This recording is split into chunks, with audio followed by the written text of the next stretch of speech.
Hello everyone. आज के video में हम 5 दिसंबर 2025 का मोस्ट इम्पॉर्टेंट करंट अफेयर्स को देखेंगे, जो कि आपके आने वाले एग्ज़ाम्स के लिए बहुत ही ज़्यादा इम्पॉर्टेंट है। देखिए, इसमें जितने भी क्वेश्चंस हैं वो सभी इम्पॉर्टेंट क्वेश्चंस हैं, तो एक भी क्वेश्चन को आप स्किप मत कीजिएगा। देखते हैं आज के वीडियो का सबसे इम्पॉर्टेंट सवाल कौन सा है। सवाल है, भारत में राष्ट्रीय लेखा यानी कि नेशनल अकाउंटिंग का नया आधार वर्ष कौन सा होगा? इसका राइट आंसर होगा 2022-23। इससे संबंधित इंपॉर्टेंट पॉइंट्स देख लेते हैं। देखिए, भारत में जो नेशनल अकाउंटिंग होता है, मतलब कि GDP, gross domestic product, GDP को कैलकुलेट किया जाता है, जिसके लिए आधार वर्ष पहले था 2011-12। अगर 2011-12 से पहले का देखें तो वो था 2004-5 था। अब जो नया बेस ईयर होगा ये होगा 2022-23, और ये लागू कब से होगा? तो 26-27 फरवरी 2026 से ये लागू होगा। इसके साथ में देखिए, दो और इम्पॉर्टेंट पॉइंट है इसमें। देखिए, जीडीपी काउंटिंग के साथ साथ इसमें दो और आधार वर्ष चेंज हुआ है। दूसरा है आईआईपी, यानी कि इंडेक्स ऑफ इंडस्ट्रियल प्रोडक्शन। इसका जो बेस ईयर है वो भी होगा 2022-23। लेकिन दूसरा जो है सीपीआई यानी कि कंज्यूमर प्राइस इंडेक्स, इसका बेस ईयर होगा 2024। तो ध्यान रखिएगा, ये तीनों ही पॉइंट्स बहुत ही ज़्यादा इंपॉर्टेंट है, यहाँ से सवाल बनने का बहुत ज़्यादा चांस है। अगला सवाल देखते हैं। 7th international Seawood expo and summit का आयोजन भारत के किस राज्य में हुआ है? तो ये हुआ है कोची, केरल में।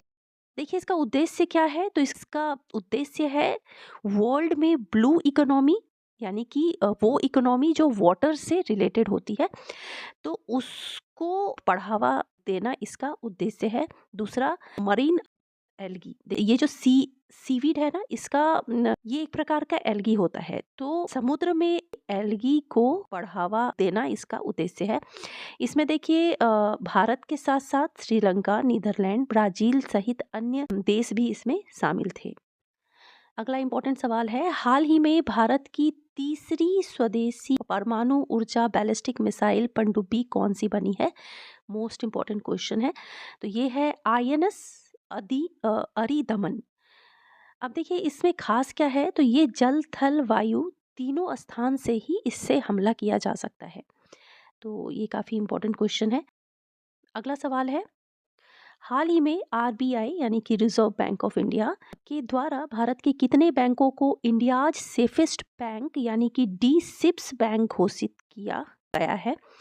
तो इसमें देखिए, 3 बैंक इसमें शामिल हैं, एसबीआई बैंक, एचडीएफसी बैंक और आईसीआईसीआई बैंक। अब देखिए, डीसिप्स बैंक क्या होता है? इसका फुल फॉर्म होता है डोमेस्टिक सिस्टमैटिकली इम्पॉर्टेंट बैंक। अब इसको थोड़ा सा डिटेल में समझते हैं, अदरवाइज आप इस क्वेश्चन को समझ नहीं पाएंगे। तो देखिए, ये जो 3 बैंक हैं इसको डीसिप्स बैंक में कैटेगराइज हुआ है। ये डीसिप्स बैंक वो बैंक होते हैं जो कि too big to fail bank होते हैं, यानी कि इस तरह के बैंक जो कि जिसका बैंकरप्ट होने का चांस बहुत ही ज़्यादा कम होता है।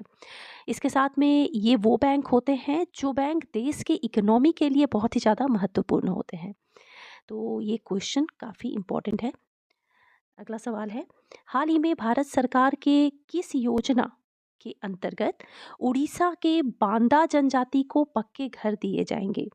तो ये जो योजना है ये है पीएम जनमन योजना।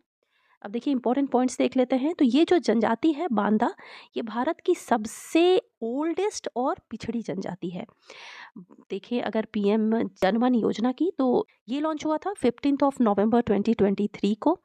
किस दिन हुआ था? तो जनजातीय गौरव दिवस के दिन हुआ था। अब ये जो जनजातीय गौरव दिवस है, ये बिरसा मुंडा, जो कि आदिवासियों के नेता थे और स्वतंत्रता सेनानी थे, इनके जयंती पर ये मनाया जाता है जनजातीय गौरव दिवस।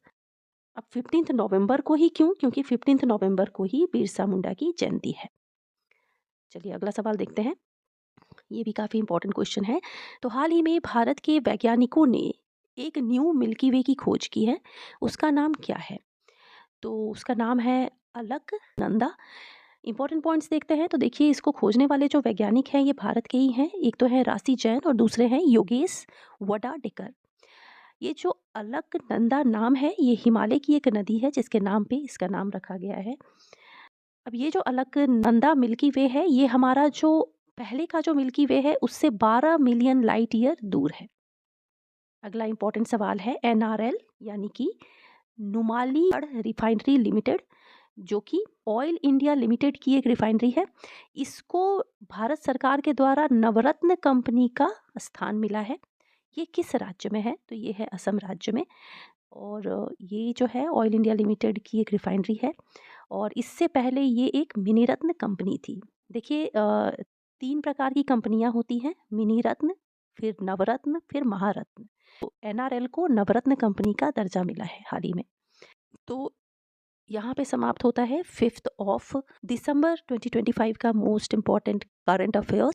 मिलती हूँ नेक्स्ट वीडियो में। Thanks for watching.